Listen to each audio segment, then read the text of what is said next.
last time I did an Oklahoma drill was in high school, and I tried to kill the kid that I was across from, and he just stepped out of the way, and I went flying, and that was the last time I did an Oklahoma drill. Welcome to Highly Questionable. That's Domonique Foxworth. That's Mina Kimes. Let's reenact that, but metaphorically on television. Should the Utah Jazz feel disrespected by the AllStar Draft? So 2 days ago, Donovan Mitchell and Rudy Gobert, the stars of the best team in the NBA by record right now, they kind of alleged this lizard people level conspiracy about how referees are against the Utah Jazz, when really the real conspiracy, of course, is that nobody wants to give credit to Joel Embiid and Ben Simmons. But hey, that's a different story. So last night, these two guys did something that kind of made me actually understand where they're coming from. Let me get Donovan Mitchell.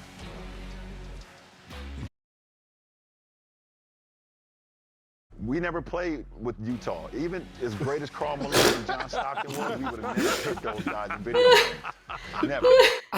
I love that event. It's just designed to get players to laugh at other players. And in this case, they were laughing at a guy who wasn't actually drafted. They just gave Rudy Gobert to LeBron. Yes. And LeBron's right, by the way. When I played NBA Jam, I spent more time like putting in the code to activate Bill Clinton than ever actually choosing the Utah Jazz. So he has a point. I mean, I guess he's right about that, but it doesn't apply in this situation. Like, this draft is personal. And for that reason, they should not be offended, I guess, because Kevin Durant, with his first pick, picked up Kyrie. His first pick of the reserves, he picked up James Harden. Like, it's obviously about relationships. I don't think it's a surprise to either of those guys. They already knew they weren't best friends with them. So, like, all I really want to do is skip the nonsense and get straight to it. So, Pablo, who you got? I mean, you got the draft of the set right now, and you got to pick. This is a hard. Wait, what? Hard Between you and me? He's in the middle square. He's in the middle square. I'm clearly the all-star captain here. Either you're racist or you're sexist. You know what, Mina? You give your answer so I can have a pretense to hide my bigotry. I'm just going to answer the question, which was, should the Utah Jazz feel disrespected? Yes, but also they should be thrilled because all of the pieces are in place for a postseason run fueled by spite. Think about it. One, they're the best team in the NBA and nobody acts like it, including all of us. You could hear Pablo's disdain when he described them as such. Two, they seem to be convinced that the refs are against them. Three, have you seen Vernon Maxwell's tweets about how the entire state of Utah doesn't have internet? They are hilarious. Four, now you've got this all-star disrespect where Rudy Gobert is reduced to the kid who gets picked by default in dodgeball, is left there standing alone in the gym. All that's missing is for the media to pick them to lose to like Portland in the first round. And then the disrespect will be complete. And that's all it takes. Like, that is honestly a key factor that would have me picking in their favor, except I'll probably pick Portland too. I do love that the other side effect of this run of spite is that Rudy Gobert and Donovan Mitchell, who once hated each other because Rudy Gobert was, spreading the coronavirus to everybody else, including allegedly Donovan Mitchell, they are now united by the poetic fact that no one else wants to touch them. All right, Pablo, if I let you off the hook for the question where you decide between us two, you have to answer another question for me. What is happening? He took control. That's what's happening. The other question, I'll give you the opportunity, is what does it feel like to be Rudy Gobert in that situation? Like, I have no idea. Mina clearly has no idea. But for some reason, I believe that you might know what it's like to be the last dude on the playground. Yeah, I pick Mina. I'm Donovan Mitchell in this metaphor of where we're united by hatred. You're Gobert, I'm Mitchell. I just want to be clear. I'm Donovan Mitchell. What do you make of the allegations against Les Miles? They feel serious and worth detailing here because LSU had this internal investigation that came out in 2013 internally, only hearing about it this week now after USA Today and other outlets have been sort of chasing the details on this for a while. But in 2012, it turns out, according to the report, Les Miles, the national championship winning head coach of the LSU Tigers, decided to take a more active role in selecting, interviewing, mentoring female student employees whose job pretty implicitly, but also explicitly, is to attract recruits. So Les Miles had a type. He wanted them to be attractive and fit and blonde. And it turns out per two of these students that he wanted to have associations with them that they felt were wildly inappropriate. For instance, one of the students says that Les Miles drove her around in his car under the guise of networking and mentorship advice. She says that Les Miles kissed her. Les Miles denies that part. But there's another student also who talks about how Les Miles did something along similar lines under the guise of networking and mentorship. And Les Miles, of course, is saying that this report actually vindicates him because no sexual relations were had. But these two students complained to LSU, and now we have a window into the power dynamic of a head coach and his fiefdom at a college campus that very much values his employment. And it turns out that what he's doing should raise lots of questions about how his employment at Kansas will continue and how many other people across college football are doing this in the first place. To me, this story is about the schools. It's about Les Miles, who is a creep. I feel pretty comfortable saying that. But when you really lay out the timeline and consider what happened and then what happened next, it becomes about the institutions that protected him. I mean, we've got a guy who's the highest paid employee in the state of Louisiana and now Kansas, where he's a coach, who is being credibly accused of harassing female students, who admits to having inappropriate contact, though he disputes the kissing part, so much so that in 2013, after this report comes out, LSU says, hey, you cannot be alone with female student workers. I just want to let that sit. The highest paid, most prominent employee in a public education system was told you can't be alone with female students. And then the school not only continued with him as the coach, but tried to hide the findings. They're still trying to keep this stuff from coming out. That is insane. That is preposterous. Like, I know we're all inured to college football shenanigans, and there's an assumption that this stuff happens all the time, and we write it off as being part of the sport, and it makes us all feel kind of icky, but we really shouldn't write this off because the things I just said are completely unacceptable. Yeah, this is one of the many things I think about college sports that make us feel icky, but the overlap between the ickiness of like the institution of college sports and the exploitation of the players in the way that they are using these young women who they also ironically pay to attract these men, I think is so uncomfortable in the way that we look at this concept. And I think it's very, it fits in very well with our culture by and large. And I think that obviously the way that they're looking to protect Les Miles in this situation, they've always looked to protect these coaches who win in this situation, speaks a lot to the things that we prioritize and we care about. And I suspect that at some point, Les Miles may lose his job at Kansas. And we're all going to pretend like it's because Kansas took some moral high ground. No, Les Miles went 0-9 last year. If Les Miles took them to 12-0 and was in a national championship, they would still find a way to justify it and protect him. I was a high school recruit at one point, and I remember going to all the schools and going on all the visits and them having these young students come up to me and like be kind of nice and be kind of flirtatious. And the way that they were using them, I remember a coach saying to me at that time that, you really like the furniture, don't you? Like suggesting that he was talking about the young ladies who were working in the building. So, I mean, it's not something that's new to this. Maybe I would hope that things have gotten better, but this suggests that they haven't. Should the Cardinals trade Kyler Murray for Deshaun Watson? I have no idea if this is actually a thing that will really even happen within a universe of possibilities, but I do know that it's hilarious because DeAndre Hopkins goes from the Texans to the Cardinals. Obviously, this month, J.J. Watt goes from the Texans to the Cardinals. And so what's the next logical step? Let's get Deshaun Watson to join us over in Arizona, even though we have this quarterback who is a Pro Bowl level young prospect who is excellent. And so, look, if you're seriously considering this and you're the Arizona Cardinals, there are so many considerations that are important to you about building trust with your employees and your fan base. I don't care about any of that. I want this to happen because it would be ridiculous. Yeah, I mean, I guess since I do not care about this franchise in any way other than they give us stuff to talk about, that would be exciting, but it doesn't really make sense to me. I understand that you are upgrading at quarterback with Deshaun Watson, but also the people who will be making the decision, Steve Keim and maybe head coach Cliff Kingsbury, like they attach all of their hopes and expectations and aspirations to Kyler Murray. It doesn't make sense for them to now switch to Deshaun Watson. If the Bidwells want to move on from Kyler Murray, I suspect they also want to move on from Cliff Kingsbury and Steve Keim. So it doesn't make sense to me for the people who are making the decision to make the decision, but it makes sense to me if you want to upgrade at quarterback and give me and Pablo something to laugh at. You guys are talking about trust and the organization, their ties to Murray.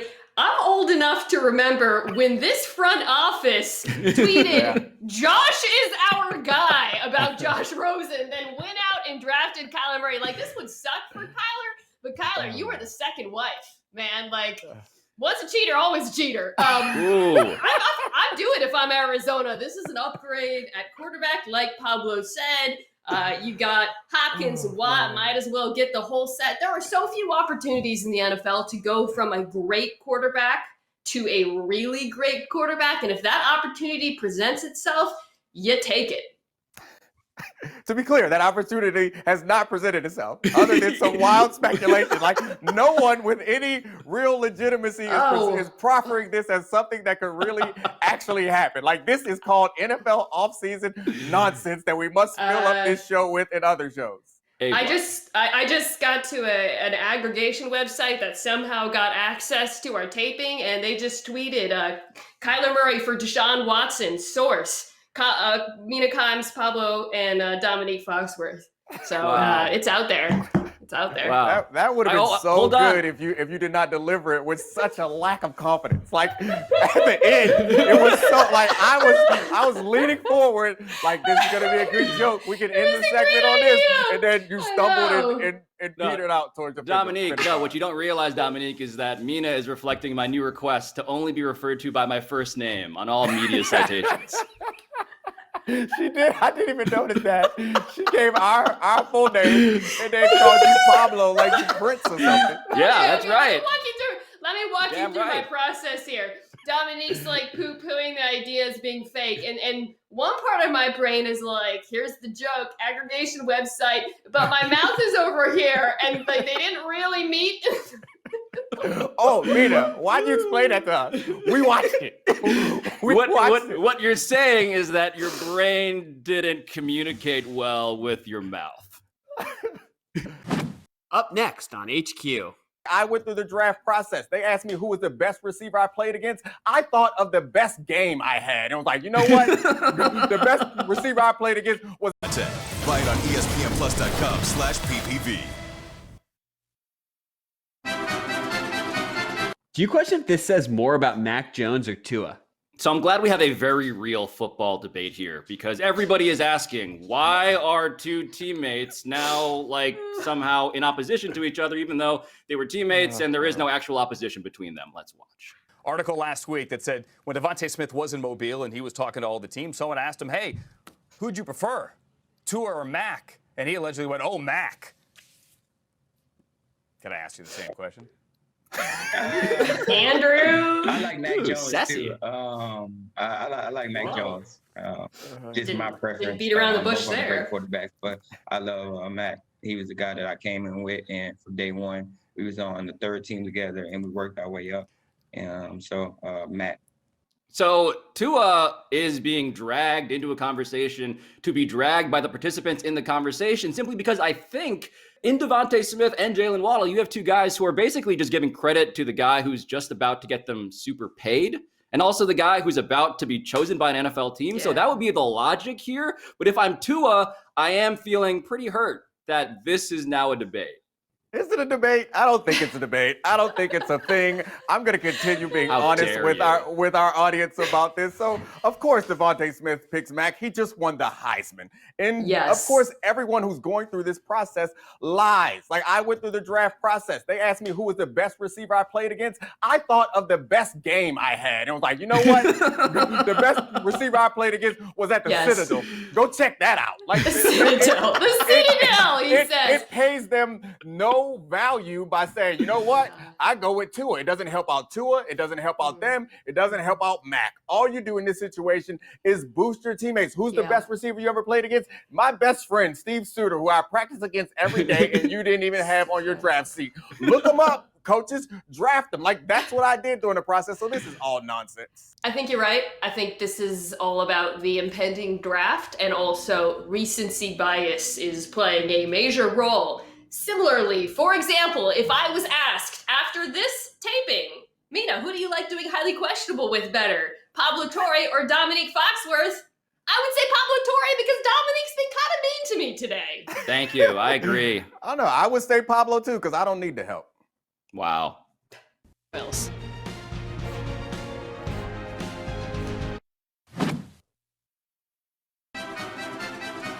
Tomorrow night at 7 p.m. Eastern, Seton Hall and St. John's. So I don't know what the deal is with that game, but I do know that Seton Hall has a player who transferred in from Harvard named Bryce Aiken, who had an amazing streak of free throws sunk. Let's watch what happened. Top was good, but I think the official called it on the body. I ain't never missing. Oh, his first miss right after he said something. Never been more right. To me, that feels like actual brilliant gamesmanship from Bryce Aiken, because now we're actually acknowledging, hey, he had an amazing streak of made free throws, and we wouldn't have done that if he hadn't missed and obviously tooted his horn so loudly that people were deafened by it. Domonique, are you intrigued? Well, that is quite a reach to cover for your Harvard buddy, because we also would have paid attention if he would have just hit like 30 more in a row. And we're not really celebrating him in this moment. I respect the arrogance and the trash talk. I just don't like that he doesn't finish it. But I think that we come down hard on guys like this when things go wrong, which discourages guys from doing the eyes closed Jordan free throw. This is a cousin to that. You have to have moments like this if you're going to have those type of moments. So I celebrate Harvard Bryce, even though he's at Seton Hall now. Domonique, stop running from your own Harvard heritage. Mina Kimes, are you intrigued?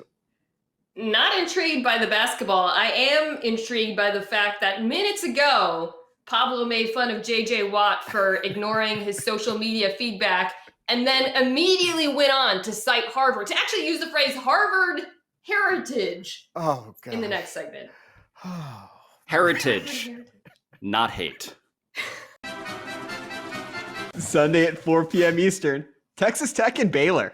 So these are two top 25 teams. Baylor in particular is really great. Texas Tech is number 18 right now, and they have this player, this guy I did not know about, but who is awesome. Let's watch him.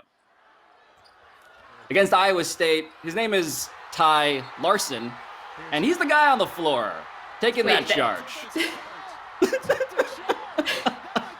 He's like, one of these sort of manager types who gets called into a game and has one opportunity, one shining moment, if you will, to do something, and he did that. And on some level, I feel like know yourself, know your possibilities, and he did exactly what he is qualified to do. So I'm in. Domonique, are you? I am not intrigued or in. I'm going to use this as an opportunity to continue my fight against those who hated Anthony Edwards' dunk because it was only worth 2 points. That charge is still a charge. It's just a foul. Doesn't matter that it's at the end of a blowout. Doesn't matter that he was a student manager. Don't celebrate it. I just assume that the people who hate Anthony Edwards' dunk because it's only worth 2 points, or hate the celebration of it because it's only worth 2 points, are all up and excited about this manager getting on the floor and falling down for a foul. Yes, I created a straw man, but that's fine. That's what I do. That is the business. It is the business. Learn it. Constructed a straw man, then lit it on fire, and then danced as its flames burned. Mina, are you intrigued? I'm struggling with this because Domonique just 8-miled me by pointing out that his argument was specious, and the whole time he was making it, I was prepared to dunk on him a la Anthony Edwards, who I do support despite being one of the nerds, and yet here we are, and I have nothing left to say. So mission accomplished, Domonique.